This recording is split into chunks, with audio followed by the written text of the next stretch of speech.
예, 여러분 안녕하십니까? 오늘은 이제 암에서 벗어나는 선택, 이제 그 세 번째 그 이야기 시간입니다. 이제 주제는 암과의 싸움을 할 때 충무공 전법인가 원균 전법인가를 이제 주제로 이제 말씀드리려고 합니다. 이제 암을 그냥 무차별적으로 공격하는 것이 현명한 선택인지, 이제 암과 평화 공존하면서 아군의 힘을 키우는 것, 곧 이제 환자 자신의 면역력이나 생명력을 키우는 것이 현명한 것인지를 잘 생각해 봐야 될 때가 있습니다. 암과 싸우는 목적이 무엇입니까? 그것은 싸우는 그 자체가 목적이 아니라 고통을 줄이고 오래 사는 것이 목적입니다. 저는 이제 1970년대에 그 광주 기독병원에서 이제 외과 수련을 받았는데요. 당시에 이제 저희들은 아침 7시에 회전을 하고 8시에 컨퍼런스 시간, 우리 외과 의사들이 모여가지고 이제 학술 집담회를 매일 아침 하는데, 그때는 이제 세계적인 새로운 의학의 정보를 이렇게 교환하기도 하고, 이제 어제 수술한 환자에 대한 평가를 하고, 이제 오늘 수술할 환자에 대해서 서로 의견 교환하는 그런 항상 시간을 가졌습니다. 그런데 이제 어느 날 저희 외과의 한 스텝 선생님이 그 당시에 위암 환자를 어제 수술했는데, 그때는 라디칼 서저리라고 그래가지고 광범위 절제술이 이제 유행하던 시절이 있었습니다.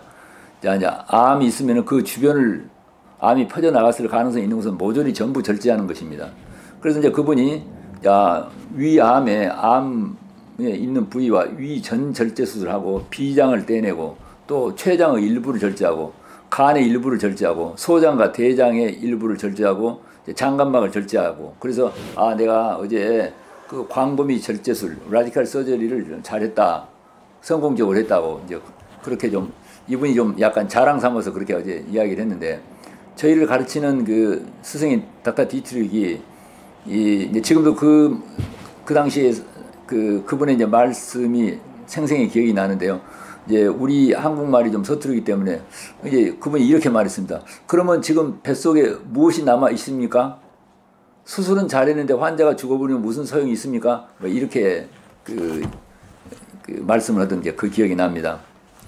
자, 백전백승의 그 손자병법의 그 핵심은요, 항상 이기려고 하지 마라. 절대 지지 않는 보장을 하라.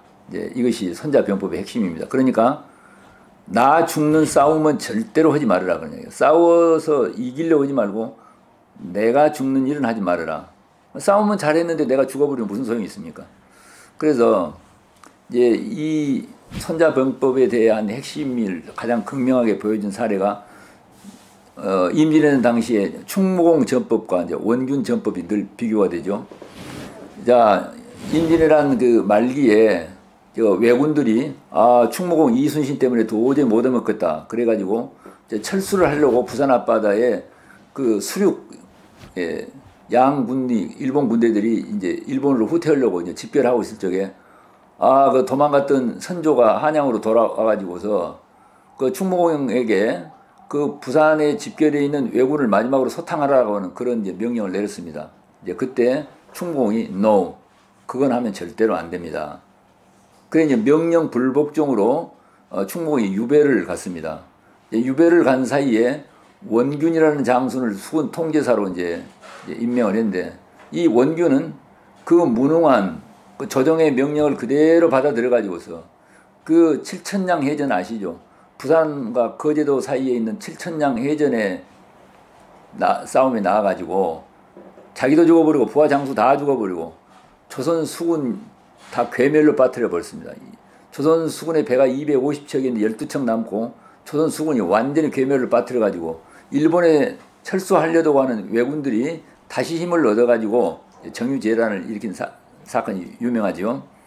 그래서 우리가 이제 암과의 전쟁에서 충무공 전법을 쓸 것인가 원균 전법을 쓸 것인가에 대해서 우리가 깊게 생각을 해봐야 됩니다.